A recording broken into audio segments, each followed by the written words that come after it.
Oui, alors nous, on a un vœu très similaire, comme quoi les JO, c'est quelque chose qui tient à cœur des Grenoblois. On a adressé notre vœu au président des régions Aura et PACA, au président du département de l'Isère, au président de Grenoble-Alpes Métropole. Et c'est un vœu qui est quand même relativement similaire. Donc après Chamonix en 1924, Grenoble 1968 et Albertville en 1992, les Alpes françaises sont désormais seules en course pour accueillir les Jeux olympiques d'hiver en 2030. S'il s'agit évidemment d'une excellente nouvelle pour l'attractivité des Alpes, l'absence de l'Isère et de Grenoble en particulier, Grenoble ville olympique, laisse un goût amer. Si l'on en croit les informations relayées par la presse, la ville de Grenoble n'a pas été sollicitée pour participer aux discussions. Et côté département de l'Isère, le timing était trop serré pour que le département puisse s'impliquer. Mais son président milite pour que l'intégration de l'Isère dans les discussions à venir. Le CIO a indiqué vouloir limiter les nouveaux investissements et cela tombe bien car de nombreux équipements existent en Isère. D'abord, il y a l'anneau de vitesse qui a été construit pour les JO de 68 et qui est le seul équipement de cette nature en France. Évidemment, il est nécessaire de le rénover et de le mettre aux normes, mais il existe et il correspond parfaitement à l'engagement du dossier de candidature de s'appuyer sur 95% d'équipements existants. Comment imaginer que les épreuves de vitesse puissent se dérouler en Italie, en Allemagne ou aux Pays-Bas, comme cela a été évoqué, parce que notre pays ne disposerait d'aucun anneau de vitesse. Comment peut-on prôner des JO durables et en même temps envisager la construction d'une structure éphémère comme cela a été évoqué ? La rénovation de l'anneau de vitesse construit pour les JO de 68 deviendrait post-JO un équipement au service du sport de haut niveau qui pourrait permettre de révéler de futurs champions, d'accueillir des épreuves internationales et serait ainsi un outil d'attractivité et de rayonnement de notre territoire. Deuxièmement, la patinoire Pôle Sud.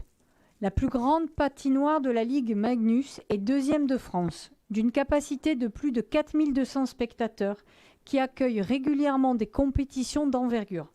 Championnat du monde de hockey sur glace Division 1 en 2001, Championnat de France de patinage artistique en 2002, finale de la Coupe de France de hockey sur glace en 2004, les Championnats de France de patinage de vitesse sur piste courte en 2004.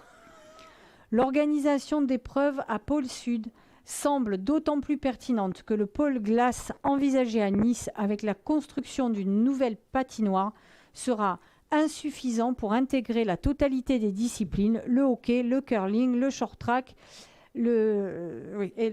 etc. Quant à la cérémonie d'ouverture, plusieurs sites grenoblois pourraient l'accueillir, comme l'ancien stade de glace devenu Palais des Sports, ou encore le Stade des Alpes, avec ses 20 000 places et son panorama sur les massifs enneigés. La candidature des Alpes françaises doit présenter son projet technique de la carte au modèle de financement en passant par les garanties institutionnelles indispensables d'ici le mois de mars 2024. Il est encore temps de nous mobiliser pour que Grenoble ne soit pas la plus grande oubliée des JO de 2030. Grenoble, je le rappelle, ville olympique. Ça serait quand même un comble.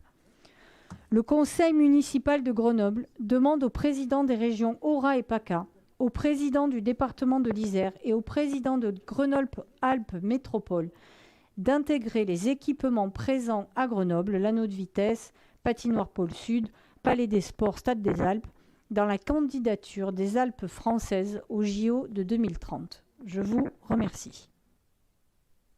Vous dites que vous n'avez pas été sollicité pour ces Jeux olympiques, mais en fait, c'est le principe des JO. On n'est pas sollicité, on fait acte de candidature.